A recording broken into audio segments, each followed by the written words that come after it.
Hello and welcome to another episode of Barrelman TV. My name is Steve Fleck. I am the official announcer for the Barrelman Triathlon and the MultiSport Canada Triathlon Series and 30 other running, cycling, and triathlon races and events all across North America each year. My guest today is Michael Smith, president of the Rochester area triathletes and a USAT Level 1 triathlon coach. Mike, welcome to Barrelman TV. Great to see you. Steve, thanks so much for having us today. Yeah, no, we're really looking forward to this.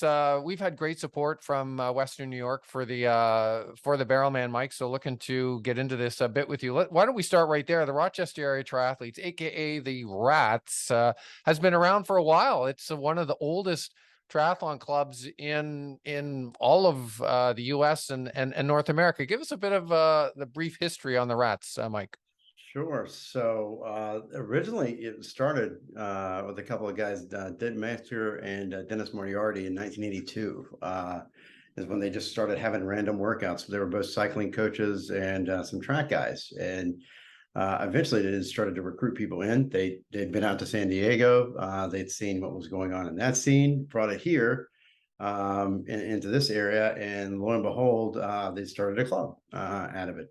And so for about the next 15 years, it was kind of just kind of semi, it wasn't really organized really until 1999 is when it got organized as a 501c3, right? We're technically a 501c3 nonprofit now.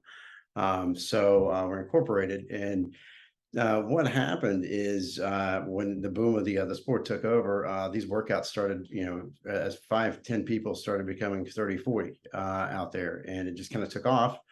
And once things kind of took over 2008, 2009, and slowed down a little bit, you started seeing other type of endurance events start to impact the sport. And then when COVID hit, our numbers, were actually down to under 100 members at one time. And COVID hit, we had a real big thirst to start getting back together again. I became the president and started to push people to, hey, look, we can do this. We can do the sport. We can be isolated. We can do it the right way. And let's go do it. And today, I think we're over 300 now, just a couple of years later. So it's it's definitely come full circle. We're real excited, obviously to do Barrelman as well. So looking forward to it. Well, that's a great rebound, Mike. Congratulations to you and the whole of the club for that. And I remember Dennis Moriarty. He is one of those athletes that used to come across the border, and Yes. we had a really good race scene here in Southern Ontario. Graham Fraser, you're relatively new to the sport of triathlon, but you may not remember Graham Fraser's name. He set up a professional series here in Southern Ontario, the Trisport series, back in the mid to late 1980s. And I recall racing against Dennis Moriarty, back in those days. So there is a long connection and a lot of history with the Rats and Southern Ontario.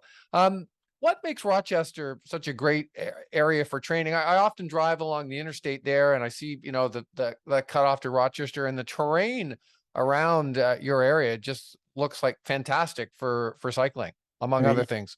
Yeah, I mean, you kind of hit it right on the head. It is, I call it's an outdoor paradise. At least I'm from the South. I'm from South Carolina originally, so it's an outdoor paradise for me for about 4 months of the year. Which is, but it is ideal for any kind of long distance training. The roads are set up well here. Obviously, the Great Lake, Lake Ontario is right there, but then you have the Finger Lakes, which are fantastic for any kind of training, any mountain type of endurance sports. And the roads are in good condition majority of the time. The lakes are clean. I mean, you really do, and it never really gets that hot. That's and very similar, to Southern Ontario. We have the benefit of, if it gets to the 90, people are freaking out over here, which is kind of, it's a relative to where I'm from. You really can't do much of this sport in the South in August. It's just too oppressive. So up here, it's perfect. It never gets, like I said, it never gets to a point where it's just uncomfortable. And I think it's also in this particular area, we have just a lot of athletes in Western New York. So it just they go hand in hand. And what is the role of the club in all of this? How is the club, central to athletes training, particularly triathletes?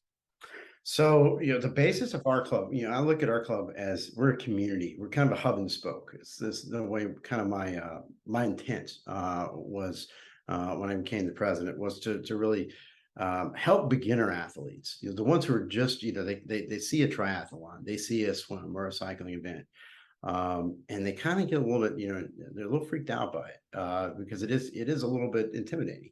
So what RATS is really intended to do is to really try to make it less intimidating, get more newer athletes into the sport. So, and if they want to break off into, there's various other types of, coaching, professional coaching teams, or they want to go to individual type of, they want to pursue the professional ones. They typically will come out of RATS because they've been doing our group workouts. We tailor our club to all levels, all abilities, all welcome. That's kind of our motto, is to make sure that no matter who the person is, there's somebody that's going to be there. We've all been in that shoe before, and we're going to walk them through it and make sure that they do well. And we use our local race obviously as a kind of our season finale. And then certainly, now a few of us, when you kind of evolve into doing, your half iron distance races, or even further than that, Barrelman's certainly right there, right around the corner. So. How many RATS members are coming, if you know that number? Sure. I know of at least 8 of us coming, and the funniest thing is we were when I saw your question on there, my first thought was, I was like, I know 8, but I believe we might have at least a dozen. Hmm. We do have members now that are in Buffalo as well, Hmm. uh, that are definitely going to come over and maybe do some Sherpa for us. And the area is gorgeous over there anyway, so it's not like it's a tough sell for anyone to just come over, watch the race, and just enjoy the area. Well, we've had in recent years, Mike, we've had great support from the Buffalo Triathlon Club, from RATS and triathletes, even as far away as Syracuse. Coming up to do the Barrelman. What do you think? What do you think the attraction is? Is it kind of that the foreign thing, like crossing the border, or what do you think the attraction is? Yeah, I think a little bit of that. It's an international race. That per se, it's certainly it's well known. I mean, Barrelman sticks out. To this side of it's not an Ironman. It's branded one.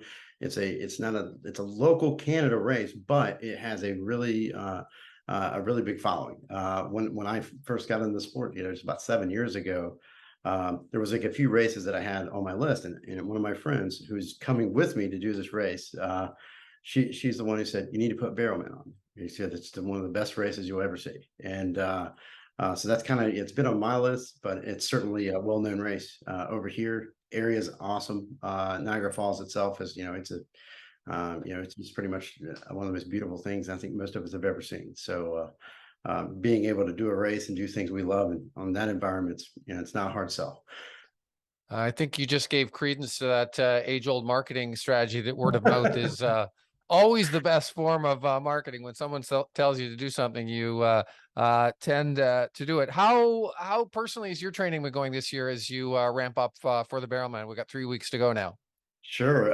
So I kind of had to ramp it up big time this week. We just this will be my 470.3 this year. I started off doing Puerto Rico, and then did 10 man. I did a muscle man in July. I did the relay there, and then this is kind of like the icing on the cake. I haven't done 4 in one season, but we just finished the Rochester Triathlon last weekend. So I've been kind of doing a lot of Olympic stuff. So you kind of sprint a little harder, going a little bit more for short distance. And then now I'm just trying to flip it into a higher gear, get a little bit longer with it, but obviously watch the heart rate. I get in my upper 40s. It doesn't quite, the recovery takes a little bit longer. So I have to monitor that. But yeah, my recovery is, it's going really well. I'm definitely excited about this. This has been my A race all year. So I'll be ready to go. All right. We're glad that it's your A race. You mentioned the pandemic, Mike, in your earlier comments. What were some of the challenges for you personally? You said the club had lost a lot of members. That's not surprising. People kind of drifted away. But for you personally, what were some of the challenges and that's more negative, but what were some of the positives of the pandemic? If I could actually use those words in the pandemic in the same phrase. No, yeah, I think so. One of the things that, I've found just with triathletes alone, we have a very, unique common denominator. We're not people who just like sit around and, we don't wait for the world to pass by.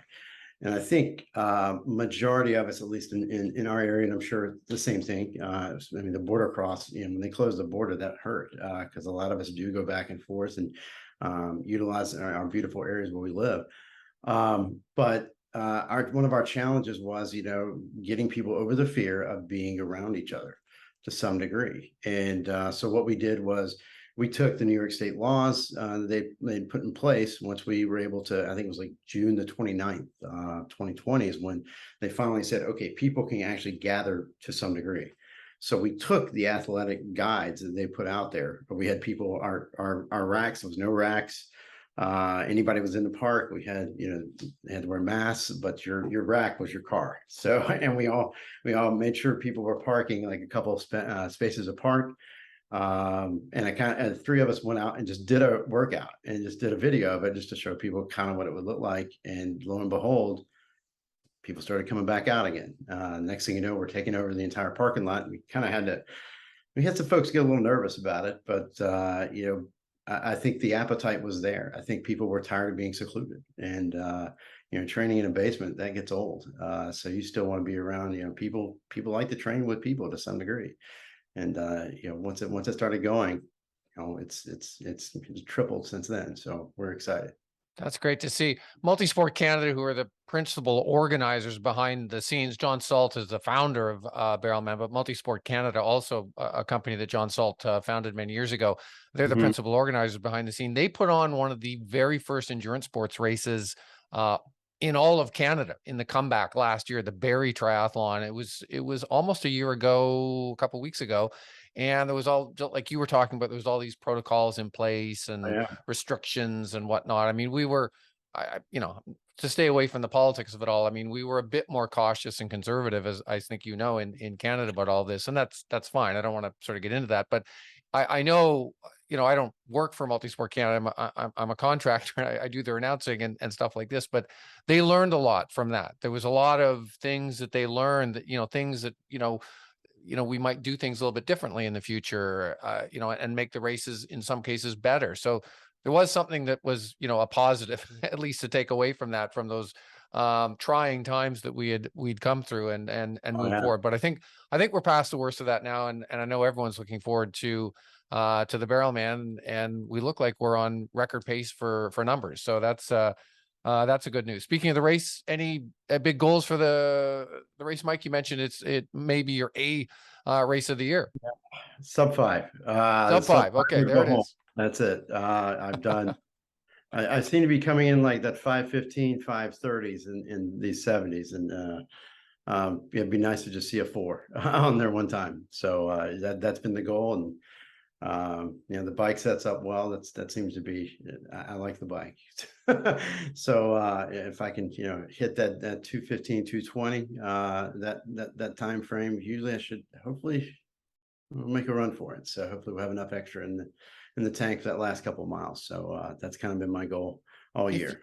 If you get a good wind on the course, if the wind is kind of coming from the west, you're spending about 2/3 of the time with a tailwind versus a third of the time with a headwind. So this sets up well if we get those sort of prevailing winds for a reasonably fast to very fast bike split. So I hope for you, Mike, you get those winds in your favor. If you're ever in Rochester, one of the issues there is that you never get a tailwind. It's pretty much the headwind will just flip on you. So you're always gonna have one over here. So what's been your proudest moment? I mean, we talked about this before we got going with this. You're still relatively new to triathlon, and I always laugh because I mean I've been around forever in the sport, and I always thought it was a new sport, and then suddenly we have 40 years of history, or more sort of behind us. So there's a bit of history there, but you're relatively new. What's been your proudest moment as a triathlete since you started back in 2015? First one was just living through my first one. That was I literally trained by myself for a year from a distance before I was even in rats, just to make sure I could, make it through a 750 meter swim. That was kind of my first thing. But I would say my biggest I guess racing wise, was, gosh, winning my own age group. 47. My age group is, we call it the age group of death because everybody was a college athlete. It seems like I was an overweight person for a long time, so just being able to lose weight and kind of get my health back to where it needed to be, and now just being able to relatively compete and actually win a race was pretty cool earlier in the year. I think the other half really of anything I accomplished though is just watching some of our new athletes in our club. When I see where they start, because we have an indoor season as well. We see them start in December, and they'll go all the way through March. Indoors, we'll have a little indoor try. And then, once you see them, like last weekend was our race, the Rochester Triathlon. It was a sold out 333. It's the biggest one we ever had. And just seeing so many of those new triathletes finally nail their first race. I will put an asterisk though, we did have to cancel our swim. Oh, Ontario was angry that morning, but but it's awesome just to see people, there's just their face when they hit that finish line. That is, to me, that's priceless. And plus my daughter is starting to do it too, so it's been a really great year all around. But those are my things I really personally find gratification out of. great year for Team Smith. Nice to hear. Thank you, Mike, for taking the time to Yeah. chat with us today. We look forward to hosting you and other triathlon friends from Western New York State when we get to the Barrelman in 3 weeks' time. We'll even play you the U.S. anthem before the start. Yes, that's a tradition. We play the U.S. anthem and the Canadian anthem. So thank you again, Mike, for being with us today. Appreciate this. Hey, thanks so much, Steve. And look forward to Barrelman, and we'll see you guys in a few weeks. You've been watching Barrelman TV, and my guest today has been Mike Smith, president of the Rochester Area Triathletes, aka the Rats, and USATF Level 1 triathlon coach. I'm Steve Fleck on behalf of the whole team at Barrelman and MultiSport Canada. Thank you for watching. Until the next time.